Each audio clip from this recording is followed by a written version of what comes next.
ఇశ్రాయేలు కాపరి విశ్వముని ఊపిరి, ఇశ్రాయేలు కాపరి విశ్వముని ఊపిరి.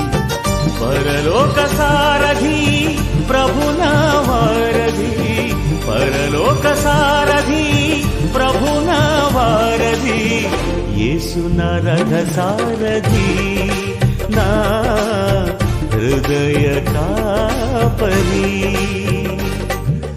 ఇశ్రాయేలు కాపరి విశ్వముని ఊపిరి, ఇశ్రాయేలు కాపరి విశ్వముని ఊపిరి.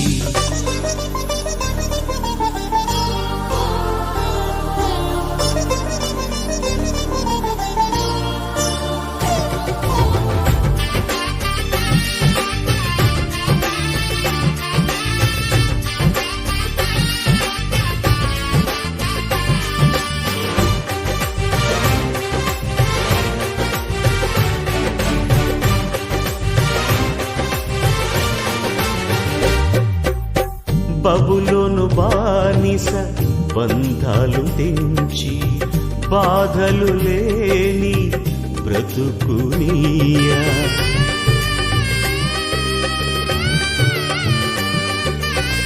బబులోను బానిస బంధాలు తెంచి, బాధలు లేని బ్రతుకునియా. సిలువ కాటాలో శ్రమల కౌగిటిలో, సిలువ కాటాలో శ్రమల కౌగిటిలో, రక్తము కాచి రక్షణనిచ్చిన నా యేసయ్య, నీ రక్తము కాచి రక్షణనిచ్చిన నా యేసయ్య.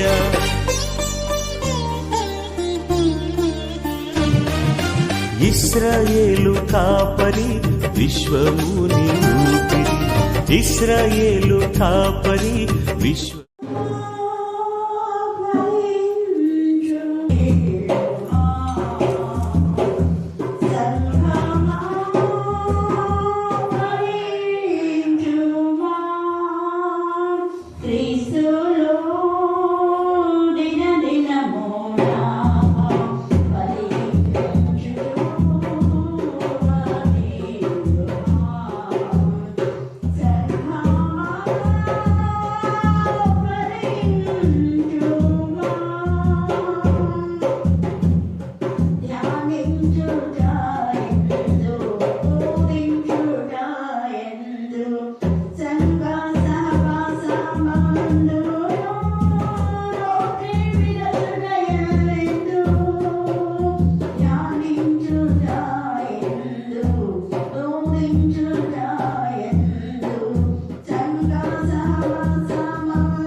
పరలో తండ్రి, మీ కృపా ప్రేమ మహదేశం బట్టి నారాయణ ప్రశస్తమైన మీ సన్నిధానములకు వదిలిపబడిన గొర్రెపిల్ల రక్తానికి ఎంత స్తుతించా కూడా తక్కువే ప్రభా. మరి ప్రత్యేక రీతిలో ఈ రోజు నా ప్రభా కుమారుడు ఉదయకి మీ కరుణాపీఠం ఎత్తిపడుతున్నాం.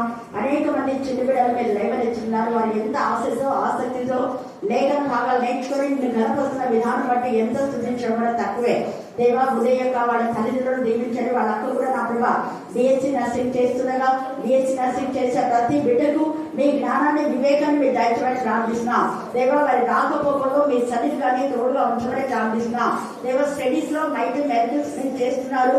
జ్ఞానాత్మక మీరు నింపండి ప్రభా. సహోదరి ఉదయం కూడా మీ జ్ఞానాత్మక మీరు నింపి కుమారుడు నా ప్రభా జ్ఞానం ఎందు వయసు ఎందు దేవుని మనుషులు పెంపాలన్నా మీకు కృపాసనం దయచేయమని ప్రార్థిస్తున్నాం.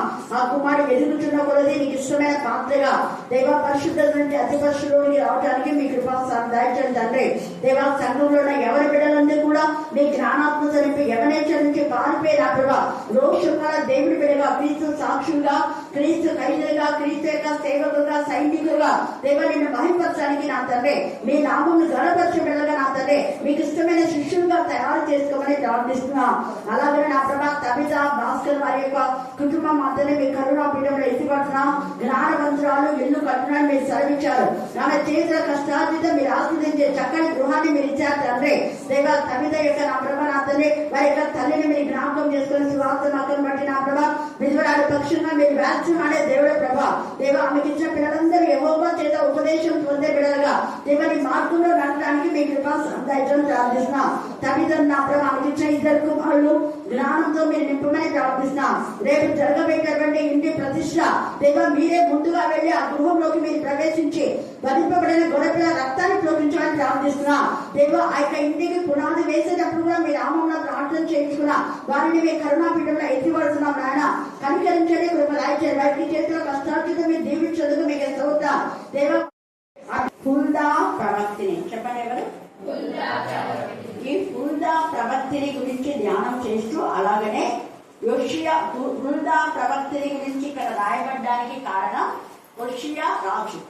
ఈ యోషియా రాజు యొక్క తల్లి గురించి కూడా మనం ధ్యానం చేసుకోబోతున్నాం. ఎందుకు అంటే ఇక్కడ మనం చదివిన లేఖన భాగంలో 2వ దినవృత్తాంతంలో మీరు చదివారు 34వ అధ్యాయం 22 నుంచి. ఇదే 2వ రాజులు 22వ అధ్యాయం 1వ వచనం చదవండి. 2వ రాజులు యోషియా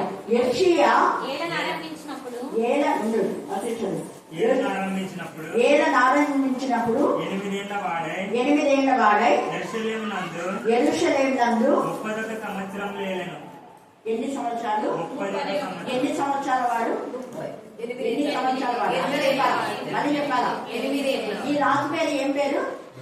యోషియా. చెప్పండి అది చెప్పండి అది చెప్పండి. ఎవరైనా ఒకరు ముందు చదివేటప్పుడు వేరే వాళ్ళు చదవదు. నెక్స్ట్ గానే మీరు చదవండి, గుర్తుపెట్టుకోండి. ఇక్కడ ఏమైనా తప్పుంటే వాళ్ళకి మీరు చెప్పొచ్చు. యోషియా రాజు ఏం మళ్ళీ చెప్పండి అది చెప్పాలి. యోషియా వేరే, యెషయి వేరే, యోషియా వేరే. చిన్న కానీ మనం బాగా ఇక్కడ యోషియా రాజు, యెషయి ప్రవక్త. తర్వాత యెషయి ముద్దు నుంచి యెషయా కూడా ప్రవక్త. యెషయి ముద్దు నుంచి అంటే ఈయన దావీదు యొక్క తండ్రి. ఇలా ఉన్నాయి. ప్రతి దానికి మనము ఒక్క కొల్లు కూడా మరి తప్పుకోకుండా మనం నేర్చుకోవాలి. మీకా ఉంది, మీకాయ ఉన్నారు, అలాగా అజుబా. వీళ్ళ తల్లి పేర్లు ఏం పేరు చెప్పండి. ఇప్పుడు చదివినారు కదా 2వ రాజులు. మనం చూస్తే అక్కడ 8 ఏళ్ల వాడై యెరూషలేము నందు 31 సంవత్సరములు ఏలెను. అతని తల్లి బొస్తు ఊరి వాడగు ఆదాయాకు కుమార్తె అయిన యెదీదా. ఏం పేరు? మళ్ళీ చెప్పాలా? యెదీదా. ఈ ఇద్దరు స్త్రీల గురించి మనం ఎక్కువగా ధ్యానం చేయబోతున్నాం. 8 ఏళ్లకే 8 సంవత్సరాలకే ఇక్కడ యోషియా రాజుగా అయినాడు. అంటే 8 సంవత్సరాల లోపు ఆమె ఎంత ఇదిగా ఆ కుమారుని పెంచింది. ఒక మంచి తల్లి. యోషియా రాజు యొక్క తల్లి ఒక మంచి తల్లి. అందుకని ఇక్కడ ఏమంటున్నారు అంటే ఆమె బోస్కతు ఊరి వాడకు అదయాకు కుమార్తె అయినటువంటి ఎదీద. అంటే ఆమె తండ్రి కూడా దేవుని భయభక్తి గల వాడే. మనం తరగతి అంటే ఈ యొక్క ఇశ్రాయేలు యొక్క వంశం యొక్క తరగతులు చూసుకుంటే ఇశ్రాయేలులకు సంబంధించినటువంటి ఆమె యెరూషలేము నందు ఉన్నాడు. యెరూషలేము నందే ఈ రాజు ఏలుతున్నాడు.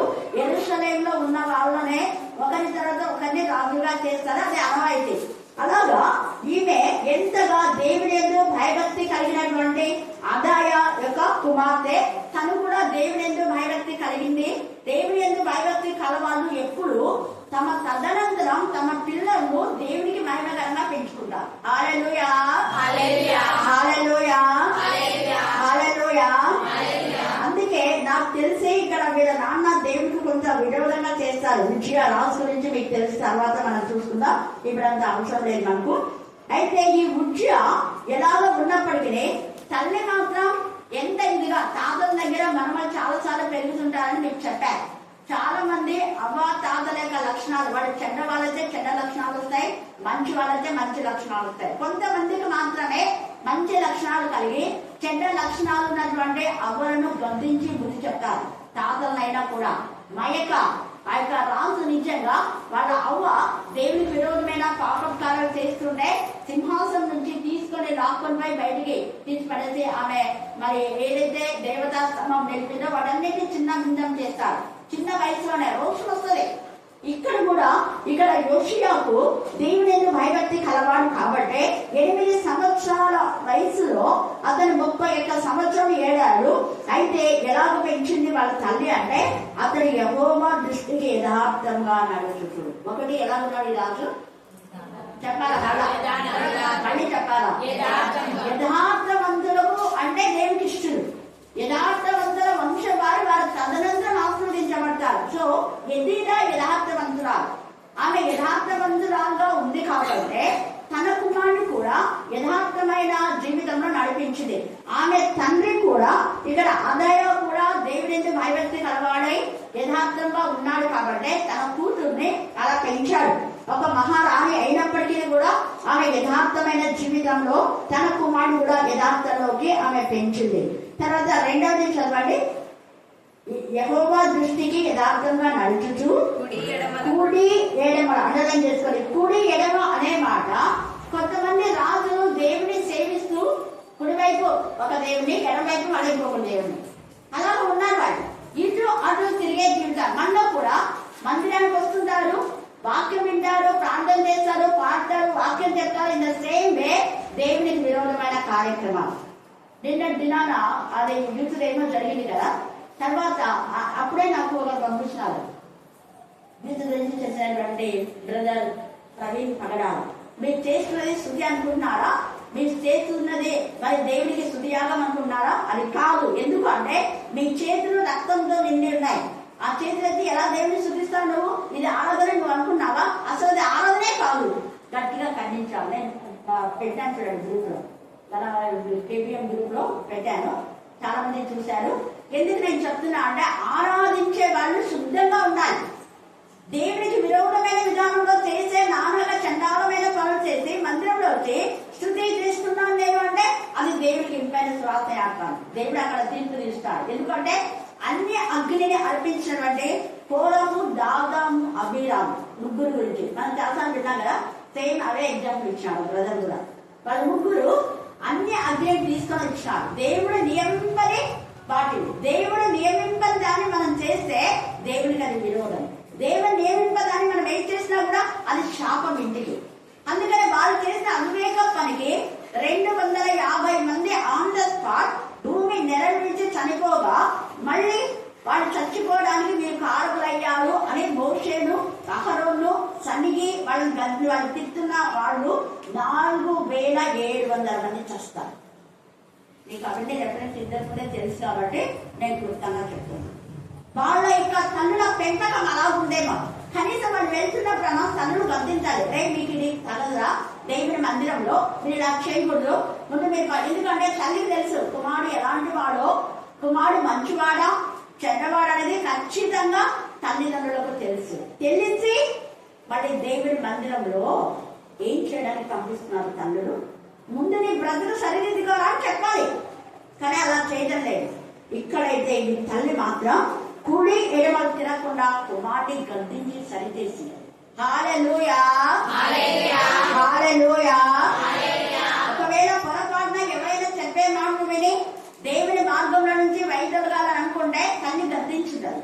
అందుకే తల్లి పేరు ఇంతగా దేవుడు లేఖన భాగాల్లో రాసి ఉంచాడు. చూడండి, కుడి ఎడమలకు తిరగక తన పితరుడు అన్నాడు. కానీ తన తండ్రి అయినా ఇక్కడ కూడా మనం చూస్తే ఎక్కువ దావీదు గురించి రాయబడుతుంది, వాళ్ళ తండ్రులు కొంతమంది గురించే రాయబడుతుంది. ఇక్కడ ఉజ్జా కొంత దేవుడికి విరోధమైన పని చేస్తాడు. కాబట్టి ఇక్కడ మనం చూస్తే దావీదు చూపిన ప్రవర్తనకు సరిగా హల్లెలూయా, హల్లెలూయా, హల్లెలూయా. ఈ యోషియా రాజుకు దావీదు గురించినటువంటి జ్ఞానాన్ని, నైపుణ్యాన్ని, చాతుర్యాన్ని, ప్రభావాన్ని, ఆయన సాధించినటువంటి ఘన కార్యాలు, దేవుని మహిమపరిచిన విధానం, కొనియాడిన విధానం అన్ని చెప్పింది. తను నేర్చుకుంది. తన తండ్రి దావీదు యొక్క గుణ లక్షణాలు పుణికిపుచ్చుకొని ఉంటాడు. అలాగే కుమార్తె చెప్పిండాడు, నీ కొడుకు రాజు కదా, నీ భర్త కూడా రాజమ్మా, నువ్వు మహారాణి, నువ్వు ఇలా ఉండాలి అని హెచ్చరించుంటాడు దాన్ని ఖచ్చితంగా. అలాగనే ఈమె కూడా తన కుమారుడికి చూడాలా, నీ నాన్న చనిపోయిన చాలా చిన్నవాడివి, కానీ ఎప్పుడైనా దావీదు నేను గుర్తుగా గుర్తు చేసుకో. ఆయన అంతగా నెమ్మది పొంది దేవుడు అంతగా ఆయన ఆస్వాదించాలని కారణం ధర్మశాస్త్రం ఎక్కువగా చదివాడు. సో నువ్వు ధర్మశాస్త్రం బాగా పఠించాలి. ధర్మశాస్త్రంలో దేవుడు ఇచ్చిన ఆజ్ఞలు ఎప్పుడు మీరొద్దు, కుడికే ఎడమకు తిరగద్దు. నువ్వు దేవుడి ధర్మశాస్త్రం అయితే వెళ్ళిపోవాలి. ఎవరు ఏం చెప్తా వినొద్దు. దేవుని వాక్యం ఏం చెప్తుందో అలాగే నడుచుకో. దాన్ని బాగా ఖండితంగా చెప్పిండేది. అందుకనే ఇక్కడ దావీదు చూపిన ప్రవర్తనకు అంటాడు. దావీదు ప్రవర్తనంతా వాక్యానుసారంగా నడిచాడు. అందుకనే ప్రవర్తనకు సరిగా ప్రవర్తించాడు. అంటే దావీదుకు ఈక్వల్ గా, అంటే ఈక్వల్ కాకపోయినా ఇంచుమించు. హల్లెలూయా, హల్లెలూయా. ఈ యొక్క యోషియా ప్రధాన యాజకుడైన హిల్కీయా యుద్ధ ముందే యాజకుడి దగ్గర పోతున్నారు. మనం ఏదైనా ఉండే యాజకులతో ప్రార్థన చేయించుకోవాలి. నిజంగా ఈ రోజు చూడండి, సంవత్సరం కూడా వాళ్ళ పిల్లల్లో ఎంత రివైవల్ వచ్చిందంటే నేను ఎంత స్థుతించిన. సాయంకాలం వేళ ఉదయం వాళ్ళమ్మ వచ్చారు. ఆ బాబు యొక్క బర్త్డే అంట.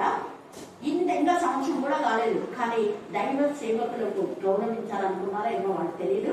భోజన పదాలు తీసుకుని నా కొడుకు బర్త్డే అక్క రైట్ చేయనొచ్చింది. నేనన్నా కరుణాపీఠంలో కలిసి చేస్తానమ్మా, ఇప్పుడు మీరు తెచ్చిన ఆహార పదార్థాలు మాత్రమే చేస్తానని చెప్పి మళ్ళీ నేను వాగ్దానం ఇస్తాను అందరితో కలిసి అని చెప్పాను అమ్మమ్మ. హల్లెలూయా. సంవత్సరం కూడా కాలే. ఇంత ముందు కూడా జైన్స్ చిన్న వయసులో యూత్ అంతా, మన యూత్ అంతా కూడా అందరిలో దింపాయి. ప్రతి బిడ్డ వాక్యం ఏంటంటే ఇది ఇలాగ వాళ్ళు కావడానికి వాక్యమే. వాక్యం వాళ్ళలో ఉంది కాబట్టి ఆ వాక్యము ఏం చేయాలా ఏం చేయకూడదని దేవుడు ప్రేరణ ఇస్తున్నాడు. అదే కాదు, చిన్న పిల్లలు కూడా అబాబస్మిని నేను ఎంత లేట్ అయినా ప్లాన్ చేసే వరకు పోదు. వాళ్ళ ఇల్లు ఎక్కడో చూడండి.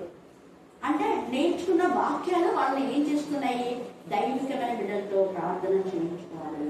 చూడండి ఇక్కడ కూడా అందుకే వెంటనే యాజకుని పిలిపించాడు. యాజకుని పిలిపించి అంటున్నాడు చూడండి, ప్రధాన యాజకుడైన హిల్కీయా యుద్ధకు పోయి ఎవరు పోయినారు చెప్పాలా, మళ్ళీ చెప్పాలా. మనల్లో అయితే అప్పో తీసుకొని రావడం తెల్లపక్కన కాదని తీసుకొని రావచ్చు. ఏ పనుల్లో తీసుకొని రావచ్చు. ఏదో ఇంటి ప్రతిష్ఠలు బర్త్డే కార్యక్రమం కొన్నిసార్లు వారి ఇంట్లో జరిగేవి. కానీ ప్రతి చిన్నదానికి కాదు. మనకు అనారోగ్యంగా ఉన్నప్పుడు సాధ్యమైనంత వరకు అక్కడికి తీసుకువెళ్ళడం నేర్చుకోలేదు. మన ఇంటికి రావడం వేరే, తీసుకువెళ్ళడం వేరే. ఎందుకు అంటే ఎంత రోగం వచ్చినా హాస్పిటల్ తీసుకెళ్తారా మరి హాస్పిటల్ కంటే దైవ చిల్డ్రన్ తీసుకుపోవడం చాలా ప్రాణం. మనల్ని హాస్పిటల్ కన్నా వెళ్తారు, కానీ ఫోన్ చేసి అక్కడ ప్రేమ్ చేయవా, ప్రాంతం రాదు, వాక్యం వినరు, అక్కడ ప్రాణం చేయవా అంటుంటారు. ఎంత భయపడుతుంది చూడండి. చాలా భయం ఉంది కదా. నేర్చుకోండి. ఇక్కడ రాజుని గురించి నేర్చుకోక రాజు రమ్మంటే యాజకుడు రావాలి, ఎవరు రమ్మంటే వాళ్ళు రావాల్సిందే. కానీ ఎంత గౌరవిస్తున్నారు. అమ్మో డైవర్షన్ అంటే దేవునితో సమానం. దేవుడు నేను ఇక్కడికి పిలిచడం కాదు, నేనే అక్కడికి వెళ్తాను. దేవుని సన్నిధి, యాజకుల దగ్గరికి వెళ్ళడం అంటే దేవుని సన్నిధికి వెళ్తాను. యోషియా అంత చిన్న వయసులో ఇక్కడ యాజకుని పిలిపించి యాజకుని చెప్పి మందిరంలో ఉంచినటువంటి మందిరం అంతా పాటేసేస్తారు. అందుకని మందిరం బాగు చేయడానికి చిన్న వయసులో దేవుడు ప్రేరేపింపజేస్తారు. ఆలోచన అలాగా మందిరాన్ని బాగు చేస్తూ ఉంటే ధర్మశాస్త్ర గ్రంథం దొరికింది ప్రధాన యాజకుడికి. అందులో కొన్ని విషయాలు చదువుకున్నారు, కానీ వాళ్ళకు కొన్ని విషయాలు అర్థమై కొన్ని అర్థం కాకుండా ఉన్నాయి. ఇవి ప్రవక్తలకైతేనే అర్థమయ్యేది అని చెప్పాడు మా యాజకుడు.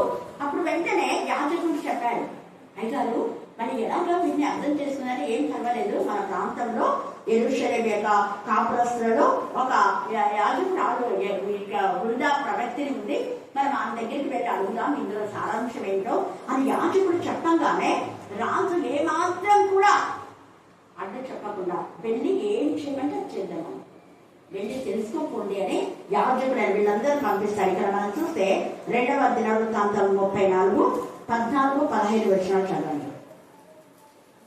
యెహోవా మందిరంలోనికి తేబడిన ద్రవ్యమును బయటికి తీసుకొని వచ్చినప్పుడు మోషే ద్వారా యెహోవా దయచేసిన ధర్మశాస్త్రముల గ్రంథము యాజకుడైన హిల్కీయాకు కనబడెను. ఎవరు కనబడిందంట? యాజకుడు. కనబడిన వెంటనే అప్పుడు హిల్కీయా, యెహోవా మందిరమందు ధర్మశాస్త్రం గల గ్రంథం నాకు దొరికినని శాస్త్రీయుడు షాఫానుతో చెప్పాడు. యాజకుడు మళ్ళీ ఒక శాస్త్రితో చెప్పాడు. అప్పుడు వాళ్ళు ఏం చేస్తున్నారు, షాఫాను ఆ గ్రంథం రాజు వద్దకు తీసుకొని పోయి రాజుతో ఇట్లనే, నీ సేవకులకు నీవు ఆజ్ఞాపించినదంతా వాళ్ళు చేయించున్నారు, మీరు మందిరాన్ని బాగు చేయమన్నారు కదా అయ్యగారు, మేమంతా బాగు చేశాం, కానీ అక్కడ ఈ గ్రంథం దొరికింది మాకు అని చెప్తున్నా. అప్పుడు అంటున్నాడు రాజు, అంత ఇంటికి ఉన్నప్పుడు అది ఎదురు పెట్టేసి అక్కడ అందింది చూడండి, గ్రంథం దొరికింది అనగానే వాళ్ళు యాజకుడు ఆ గ్రంథం పైన ఎంత మరి ప్రత్యేకత చూపించినాడు. కాబట్టి శాస్త్రి చెప్పినాడు, అసలు ప్రవక్తలకు యాజకులు కొంచెం కూడా టైం ఉండదు, వేరే వాటికి అసలు అనవసరం టైం వేస్ట్ చేయరు. ఆ గ్రంథం యొక్క ప్రాధాన్యత వాళ్ళకి అర్థమైపోయింది, అందుకే అక్కడ కూడా చెప్పాడు. మళ్ళీ ఏం చేస్తున్నాడు చూడండి, చెప్పండి చదవండి. యెహోవా మందిరం నందు దొరికిన గ్రంథమును ద్రవ్యమును అదంతా ఉందమ్మా చెప్పిన ఆ షాఫానుతో చెప్పి ఆ గ్రంథంను షాఫానుకు అప్పగించాను. షాఫాను ఆ గ్రంథంను రాజు వద్దకు ఎవరి దగ్గర తీసుకుపోయినారంట? రాజు వద్దకు. చూడండి, ఎప్పుడైతే ఆ గ్రంథం దొరికిందో ఒక్కరి తర్వాత ఎక్కడు ముందు యాజకుడు చూశాడు, మౌనంగా ఉండలేదు. తనకు తెలిసిన సత్యం, తనకు తెలిసినటువంటి కొత్త విషయం వెంటనే శాస్త్రితో చెప్పాడు. శాస్త్రి వెంటనే రాజు దగ్గరికి తీసుకువెళ్ళాడు. రాజు వద్దకు తీసుకొని పోయి రాజుతో వెళ్ళాను, నీ సేవకులకు నీవు ఆజ్ఞాపించినదంతా వారు చేయించున్నారు, యెహోవా మందిరం నుండి దొరికిన ద్రవ్యం వారు పోగు చేసి పై విచారణ కత్తెలకు చేతికి పనివారికి చేతికి దాన్ని అప్పగించి ఉన్నారు అని చెప్పి ఈ గ్రంథం గురించి మెయిన్గా అవన్నీ చేశారు అయ్యగారు అని గ్రంథం గురించి మెయిన్గా వాళ్ళకి చదివి వినిపింపగా రాజు విని అండర్లైన్ చేశారు. ధర్మశాస్త్ర గ్రంథం ఊరికే చదివి వినిపించారు, ఇంకా విపులంగా చెప్పాలా, దాని అర్థానే చెప్పాలా. ఊరికే చదువుతుంటేనే రాజుకు ఏమైపోయింది అంటే వస్త్రములను చించుకొని అంత చిన్న వయసులో రష్యాకు మోషన్ వచ్చేసింది. హల్లెలూయా, హల్లెలూయా, హల్లెలూయా. మన దేవుని వాక్యం పట్ల మనకింత రోషం ఉంది చూడండి.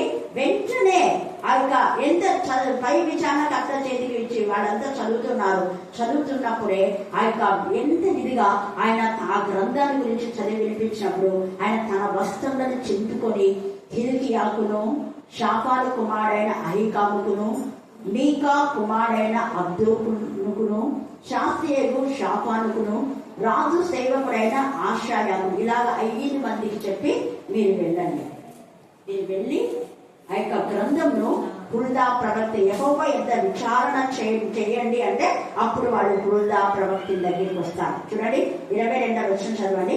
అప్పుడు హిల్కీయాయును రాజు నియమించిన వారును సంగతిని గురించి అది నియమించినాడు అంటే 5 మంది నియమించినాడు, వాళ్ళు 5 మంది వచ్చినాడు విచారణ చేయుటకై. హర్షాషుకు పుట్టిన తిక్వా కుమారుడు వస్త్రశాలకు పై విచారణ కర్తవ్యులకు షెల్లుము అంటే ఇక్కడ తండ్రి పేరు ఉంది. ఆయన తండ్రి ఈ యొక్క రాజ్యంలో లేకపోతే ఈ ప్రాంతంలో ఈ యొక్క పై విచారణ చేసేటంటే సూపర్వైజర్ పై విచారణ చేయటకే హర్షాసుకు పుట్టినటువంటి ఆయన కుమారుడు వస్త్రశాలకు పై విచారణ. వాళ్ళ నాన్న ఆ యొక్క రాజ్యమందరికి విచారణ అయితే ఈ యొక్క కొడుకు మాత్రం వస్త్రశాలకు మాత్రమే విచారణ. ఆయన యొక్క భార్య షెల్లూం యొక్క భార్య హుల్దా భర్త పేరు ఏం పేరు? షెల్లుము. ఉన్న భర్త పేరు ఏం పేరు? మళ్ళీ చెప్పాలా? షెల్లుము భార్య పేరు ఏం పేరు? షెల్లుము భార్య పేరు ఏం పేరు? మళ్ళీ చెప్పాలా? హుల్దా. ఆమె ఏం చేస్తుంది? ప్రవక్తిని. ఏం చేస్తున్నానే? చాలా పనులుంది. ఆమె ఒక ప్రవక్తిని, ఒక మంచి భార్య, ఒక మంచి నాయకురాలు. ఇక్కడ పై విచారణ చేసింది వస్త్రశాలకు అంటే ఆ వస్త్రాలన్నిటి గురించి సరైన విధానంలో ఈమె చెప్పేటటువంటి జ్ఞానవంతురాలు హుల్దా. భర్తకు ఎంతో సహధర్మశాలని, భర్తకు ఎంతో అనుకూలంగా అన్ని విషయాల్లో జ్ఞానం తెలియజేసేటువంటి ఒక మంచి భార్య, ఒక మంచి ఇక్కడ మనం చూస్తే కోడలు కూడా అని చెప్పొచ్చు. అందుకనే వాళ్ళ మామయ్య పేరు కూడా రాయబడింది. భర్త పేరు రాయబడింది. ఈమె పేరు హుల్దా ప్రవక్తిని అని రాయబడింది. ఆమె ప్రవక్తగా ఉంది. ఆమె ఒక మంచి భార్యగా కూడా ఉంది. అప్పుడు ఆమె దగ్గరికి పోయినప్పుడు అప్పుడు యెరూషలేములో చేరిన యుపభాగంలో ఆమె కాపురం ఉంది. యెరూషలేములోనే కాపురం ఉంది కాబట్టి యెరూషలేము గురించి కొంత బాగా తెలుసు. ధర్మశాస్త్ర గ్రంథంలో బాగా చదివేవాళ్ళు ఎవరు? దెబోరా ప్రవక్తిని కానీ హుల్దా. ప్రవక్తలు బాగా ధర్మశాస్త్రం ఎన్నిసార్లు తిరగేస్తారు. ఏ ప్రవచనం ఎక్కడ ఎందుకు రాయబడింది దాని అర్థాలు వాళ్ళు తెలియచెప్తారన్నమాట ప్రజలకు. అప్పుడు ఆమె అంటుంది చూడండి, వారు ఆమెతో సంగతి చెప్పగా ఆమె అర్థం ఇచ్చినాడు. ఇశ్రాయేలుల దేవుడైన యెహోవా సెలవిచ్చినదేమనగా ఆలకించుడి. వినండి బాగా అంటున్నాం. ఈ రాత్రి మనం కూడా వింటున్నాం. ఎంత పశ్చాత్తాపడుతున్నాం, ఎంత విన్న ప్రకారం చేస్తున్నాం. వినండి అన్నాడు. అప్పుడు అంటుంది, నేను ఈ స్థలము వీధికిని దాని కాపురస్తుల వీధికిని యూదా రాజు సముఖమున చదివి వినిపించబడిన గ్రంథం నందు రాయబడి ఉన్న శాపములన్నింటినీ రప్పించడం. ధైర్యంగా చెప్పేస్తుంది. భయపడలే. ఒక స్త్రీ అయినా రాష్ట్రం మీరు చెప్పండి అంటుంది. వస్త్రశాలకు 5 నిమిషాలు. అలాగా ఉన్నటువంటి ఆయన భార్య ధైర్యంగా రాస్తా చెప్పండి. మొత్తం గ్రంథంలో చాలా శాపాలు ఉన్నాయి. వాడన్నింటినీ దేవుడికి కుమ్మరిస్తాడు. అంటే ఇంక్లూడింగ్ తను కూడా అక్కడ కాపురం ఉంది కదా. కాబట్టి ఆ ప్రాంతం అందరికీ దేవుడు కుమ్మరించబోతున్నాడు. అయితే కారణం కూడా చెప్తున్నాను. దేవుడు భయంకరమైన ఉగ్రత ఈ ప్రాంతం అందరికీ కుమ్మరించబోతున్నాడు. కారణం ఏంటి అంటే అక్కడ చూడండి, వారు నన్ను విసర్జించి. ఏంటంటే కారణం? నన్ను విసర్జించినారు. అంటే వాళ్ళ తండ్రి కాలంలో దేవుడి విరోధమైన పనులు చేశారు. దేవుడు విసర్జించారు వాళ్ళు. అందుకని నన్ను విసర్జించి అంటే వాక్యం ఎప్పుడు విసర్జించదు. మళ్ళీ చెప్తాను, వాక్యం ఎప్పుడు నిర్లక్ష్య పెట్టదు. దేవుడికి ఇవ్వాల్సిన సమయం ఇవ్వండి. ప్రతిరోజు దేవుడి సంఘంలో గడపండి. అందుకే నేను చాలా సార్లు మీకు గుర్తు చేస్తుంటా. ఇక్కడ సామెతలు 8:32 కావున పిల్లలారా అనుదినము నా గడపనొద్ద చేరి నా ద్వారబంధంలో ఇద్దరు చేరి అంటే దేవుని సన్నిధి. ద్వారబంధం అంటే దేవుని సన్నిధి. ఇంట్లో మీరు వాక్యం చదవచ్చు, ఇంట్లో ప్రార్థన చేయొచ్చు. కానీ ఇంట్లో టీవీలో వాక్యం వినొచ్చు, సెల్లో వాక్యం వినొచ్చు. అవన్నీ ఒక భాగం. కానీ అవన్నీ ఒకటి ఇద్దరు, ఇది ఒక్కటి ప్రత్యేక. ద్వారబంధంలో ఇద్దరు చేరి అనుదినం నా ద్వారబంధంలో చేరి నా ఉపదేశం వినేవారు ధన్యులు. నువ్వు వరుస క్రమంలో వాక్యం చదువుంటే దేవుడు మీతో మాట్లాడతాడు. అది నీ ప్రత్యేకత, నీకు సంబంధించి, నీకు నీ కుటుంబానికి. అదే ద్వారబంధంలో దగ్గర వింటే అది నీకు సంబంధించింది, నీ కుటుంబానికి సంబంధించింది, నీ సంఘంలో, నీ వీధికి, నీ పట్టణానికి, నీ దేశానికి. ఎన్ని ఉంటాయి. నీకు విరోధులు ఎవరైనా ఉంటే కూడా అక్కడ మాట్లాడతారు దేవుడు. అందుకని ఇక్కడ ద్వారబంధం లేదా వినేవాడు ధన్యుడు అని రాయబడింది. ఈ మధ్యాహ్న కాలసందు అతి ధన్యకరమైన జీవితం మనకు కలుగుగాక. ఇక్కడ వాళ్ళు అనుదినము దేవుని సేవించారు కానీ సేవించలేదు. వాళ్ళు ఇతర దేవతలకు ధూపం వేశారు. ఒకటి. రెండవది చేతి పనుల వలన నా కోపం పుట్టించినారు. ఏం పనుల వలన? చేతి పనులు. అందుకే చెప్పింది, చేతి పనులతో దేవుని విరోధం చేసి చేతులెత్తి స్థుతించండి, అర్థండి, గతులేయండి, అవి ఇవి కాదు. మీరు చేసేటువంటి ఆహాకారాలు గట్టి గట్టిగా అరిస్తే స్థుతి కాదు, దేవుని సన్నిధికి వెళ్ళేది. మనం ఖచ్చితంగా గట్టిగా దేవుని స్థుతించాల్సిందే. స్థుతించవలసిన విధానంలో దేవునికి పరిశుద్ధమైన చేతులెత్తి శుద్ధ హృదయంతో, అది నోటితో బూతులు కలిగి మన నోటితో దేవుని స్థుతించాలి కాదు. అది కుడి ఎడమ తిరిగే చేతులతో నానాకమైన పాప పనులు చేసి. అందుకే నేను చెప్పాను, కీర్తన 119:11 చదవండి. కీర్తన 119:11. నేను ఎంత బాగా వ్యక్తిగతంగా ప్రతి బిడ్డ నేను కాదు ఇక్కడ, నేను నేను నేను నేను లేదా పాపం విషయంలో వ్యక్తిగత నిర్ణయం మనం తీసుకోవాలి. వ్యక్తిగత కౌన్సిలింగ్ మనకు ఉండాలి. మనసాక్షి మనం గద్దించాలి.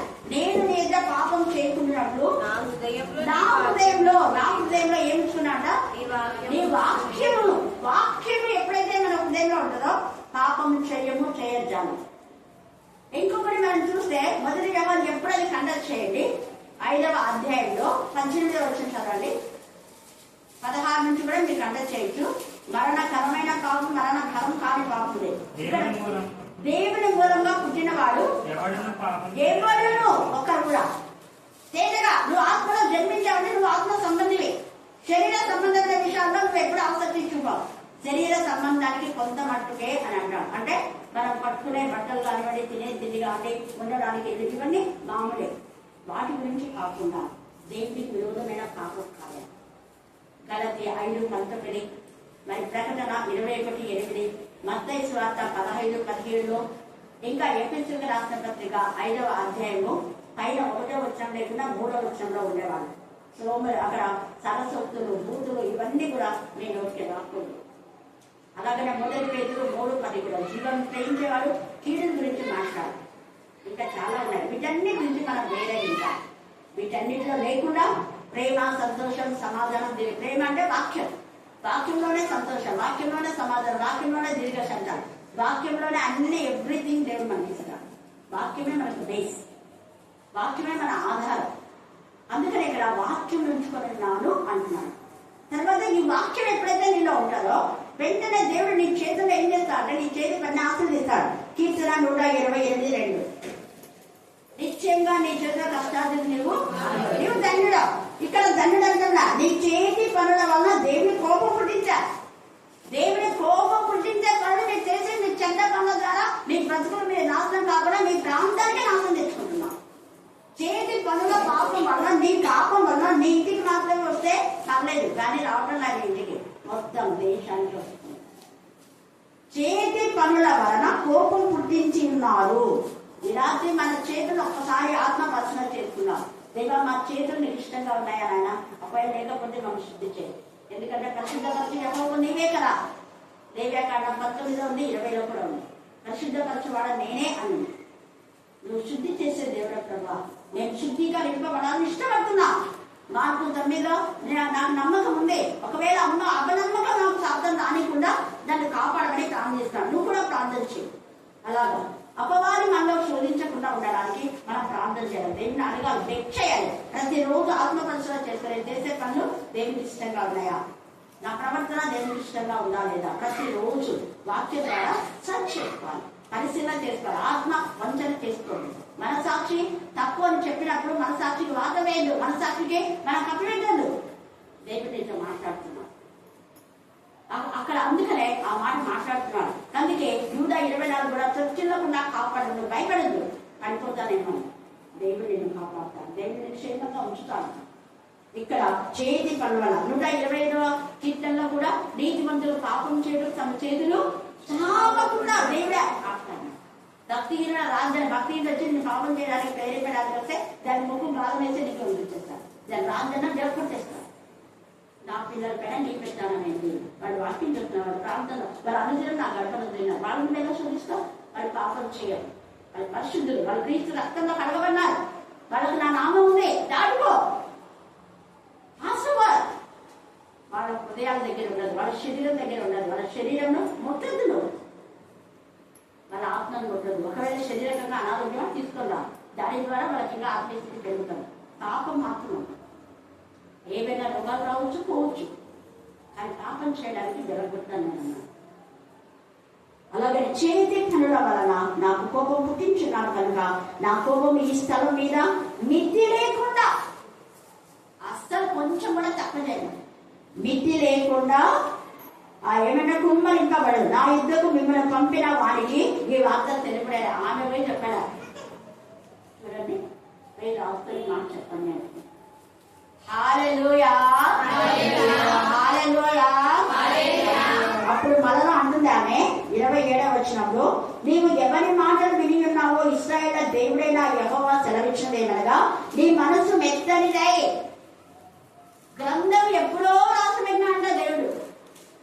మన దినాలు కూడా ఎప్పుడో రాసిపెట్టి, జగత్తు పునాది వేయబడక ముందే నువ్వంటే ఏంటో దేవుడు ఎప్పుడో రాసిపెట్టాడు గ్రంథంలో.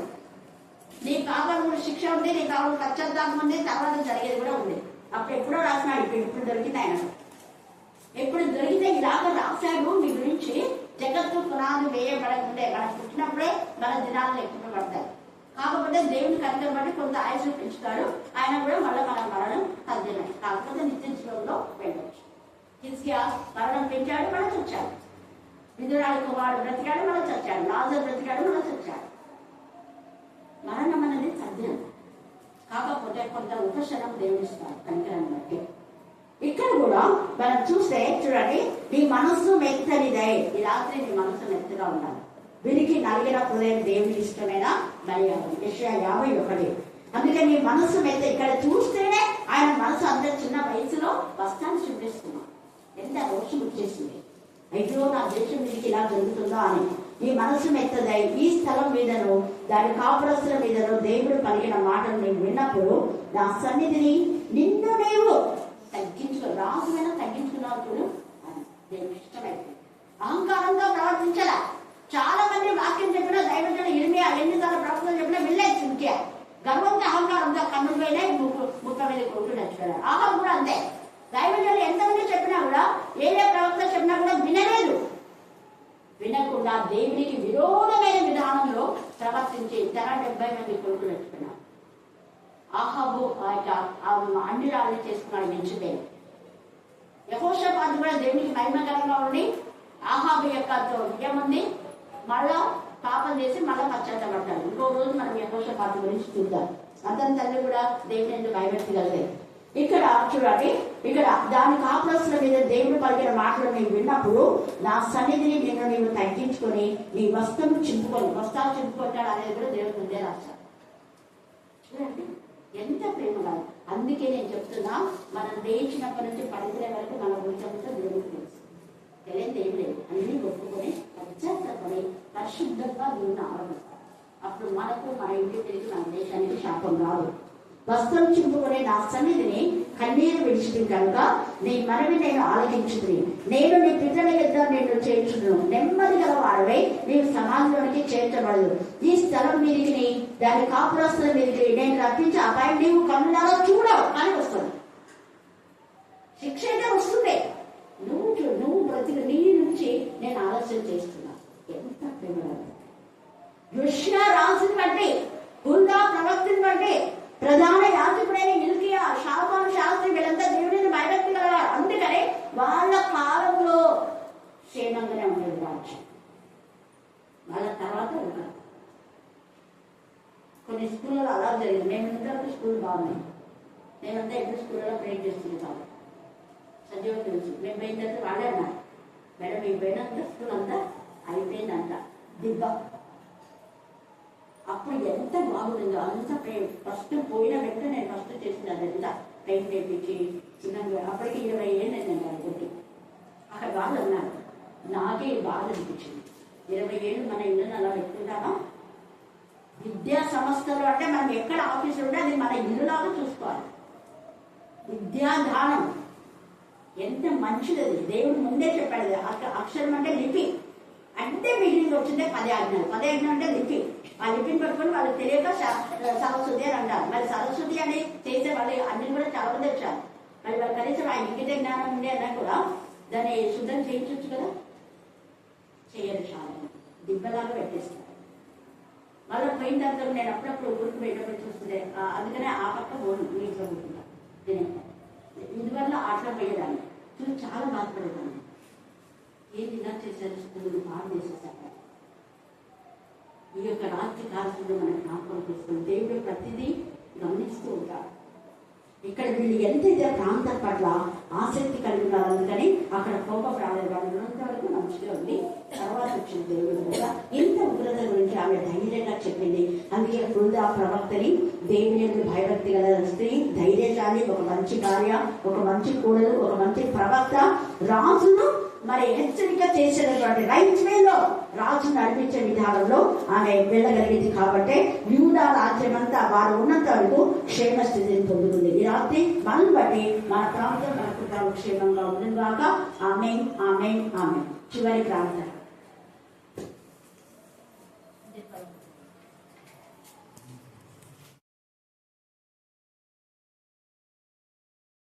అక్కడ ప్రశ్న చేసేది డిపెండ్స్ డాక్టర్గా ఉంటుందని మనం అనుకోము. అట్లా నీ జీవితంలో కూడా దేవుడు అనుకోని అద్భుతాలు ఖచ్చితంగా చేస్తాడు.